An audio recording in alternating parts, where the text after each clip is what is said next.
Друзья, приветствую вас. Сейчас вы увидите интервью с действительно неординарным человеком. Я очень рад, что эта встреча состоялась, и мне удалось снять это интервью, потому что мне кажется, что на жизненных примерах таких людей мы можем понять некоторые, казалось бы, простые, но исключительно важные вещи в жизни. В общем, смотрите, надеюсь, вам понравится.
Chris, so what's your story? I remember you were telling me in Venice Beach, you went to jail, right? Yeah, at a very young age, I got strung out on crystal meth.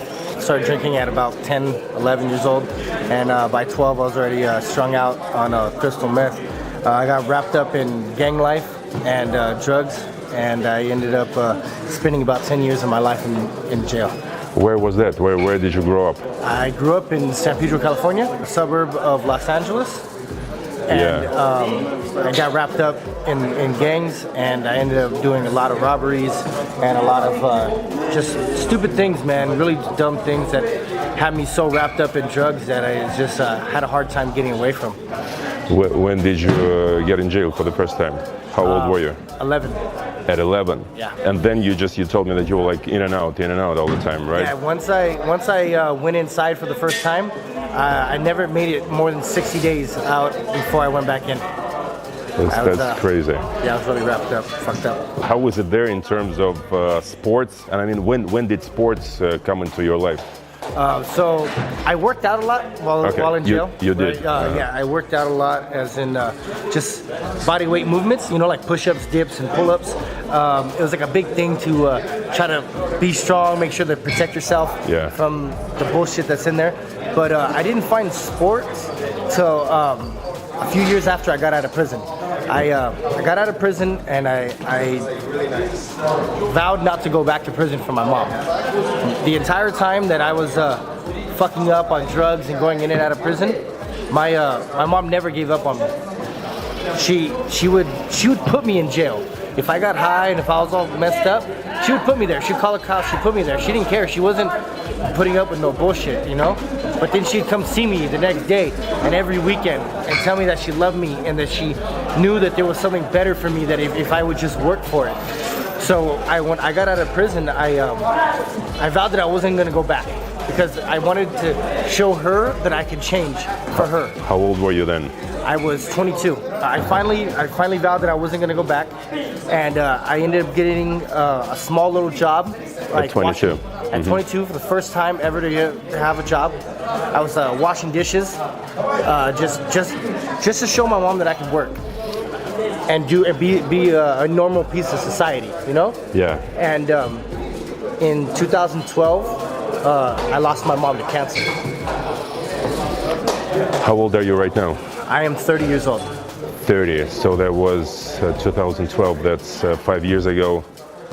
So 3 years after you got out of jail, huh? So at least she had some time to see that you straightened up. Yeah, I gave her a few years of seeing her, being with her, and working, showing her that I could get away from the gangs and get away from the drugs. And then I didn't like my job. I hated my job. Yeah. It was, you know, and but I was working to show her that I could do it, that I could change. So when I lost her in 2012, it wasn't that I wanted to go back to drugs and go back to all the gang life and everything, but it was that I didn't care anymore. I see what you're saying.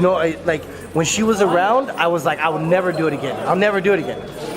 But then when she was gone, I was like, yeah, I don't give a shit what happens. And what happened? It's maybe about 6 months, 8 months after she passed away. I was unraveling, just mentally. Like I said, I didn't care about anything. I had no drive. I had no ambition for nothing. And I went to the gym, not to get strong and not to get big or anything like that. I went to the gym to exhaust myself. Because just at night, get it out of the system. Yeah. Because at night I wouldn't sleep. I would just like dwell on how I didn't have her anymore, you know? Yeah. So I went to the gym to try to just exhaust my body so that it would turn off at night. And I saw a guy doing muscle up. First time I ever seen that in my life. I spent all this time in prison doing pull-ups and everything. Pull the bar all the way to my throat every time. I'm like, dude, I'm strong. I can fucking do 20. 25, like, you know, I'm fucking strong. Yeah. But then I saw the guy do a muscle up all the way to his hip. I was like, the fuck? What the? I didn't even know what it was. I was like, that blew me away, you know? Then the same guy did a 360 and cut the bar again. And I was like, well, I don't have no idea what this is. But I wanted to know more. And I'm like, coming from jail, like, I'm not the type of person just to like, hey, what's up? You know, I don't dive into other people's business or anything like that, you know? So I was lucky that one of the guys saw me watching them like, what the fuck, you know? And he invited me over. He was like, hey, come here, man, you want to try this? And I was like, dude, I don't even know what the fuck that is. Yeah. And he was like, dude, just come by, I will show you what's up, you know? So I was like, oh, dude, let me try. And I started to, I tried, and I didn't know what the fuck I was doing, but they helped me. And I believe that my mom connected me with it, because I think that I believe that saw me falling apart and gave me something that I cared about again. Like, I was so passionate. I wanted to learn more about this. I wanted to be able to do this. And then luckily enough, like meeting those guys, just random guys at the gym.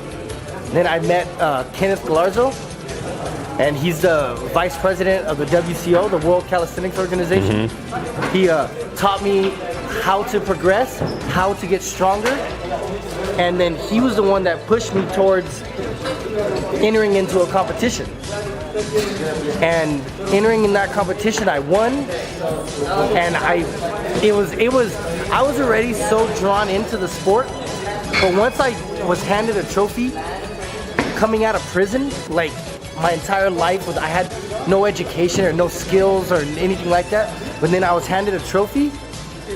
Like, dude, a fucking trophy is a piece of plastic. It was a new beginning to my life. And now I've competed in Kazakhstan, I've competed in Moscow, I've been to Dubai, I've been going to Mexico, I've been traveling the world. I never thought I was gonna get out of my 6x9 fucking cell. But now I'm like flying and all over the world, and people are taking pictures with you. Yeah. Chris, that's a great story. But tell me about the physical aspect. How heavy were you when you first came to the gym? When I first came out of prison, I was maybe about 210. 210. Okay. Yeah. For my height, I was. Yeah, well, you're pretty bulky right now. I think you're the bulkiest street workout person I have ever seen. I was 210 when I first got out of prison. Okay. And I wasn't working out at the time. Yeah. And to let you know, like, where my mental state was, right? I was about 210, 205, and when I lost my mom, I went down to like 145. I wasn't eating, I wasn't sleeping. Yeah. I completely was just falling apart from the inside and out. And when I started to do my workout, when I found this and I got passionate about it, that's when everything changed for the better. I started to work out better. I started to eat better. You know, I'm about 88 kilos right now. There's even such a concept that street workout guys, they don't train legs because it makes it more difficult for them to do the upper body strength movements because it's just too heavy to lift those legs. But you do train legs. I train legs all the time. And you still do those amazing handstands and everything. Gotta train so what's your philosophy? What's your motto basically in training? Become stronger, period. Doesn't matter everywhere, it doesn't matter where. Everything. You can't build a house on sand.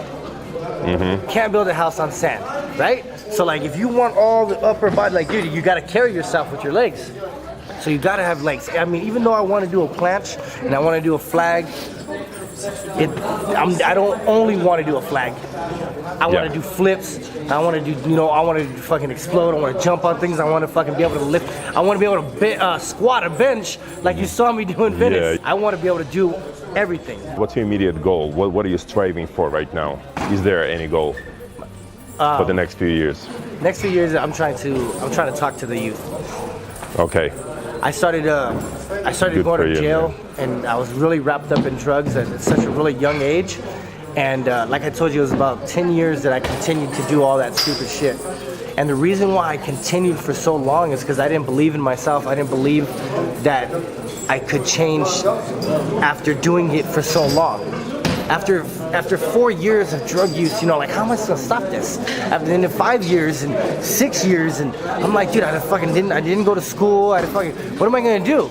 I might as well just fucking keep doing this shit because I don't have nothing else to do. But after 10 years, I finally saw that I could just stop.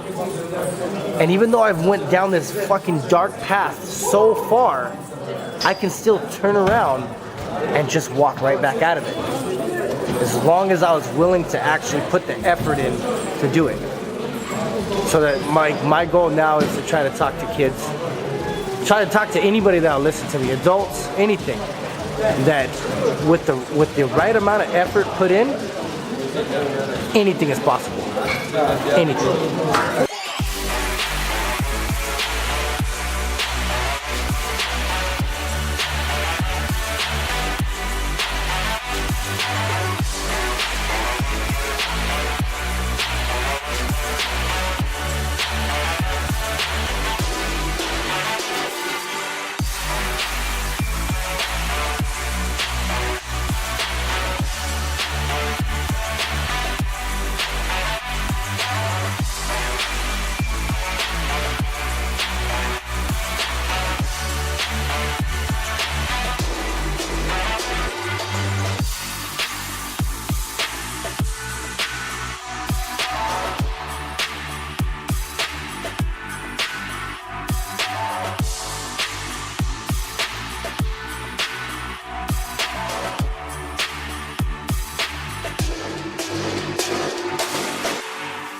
Друзья, я надеюсь, вам понравилось это интервью. Также надеюсь, что оно было для вас мотивирующим. Я благодарен вам за внимание.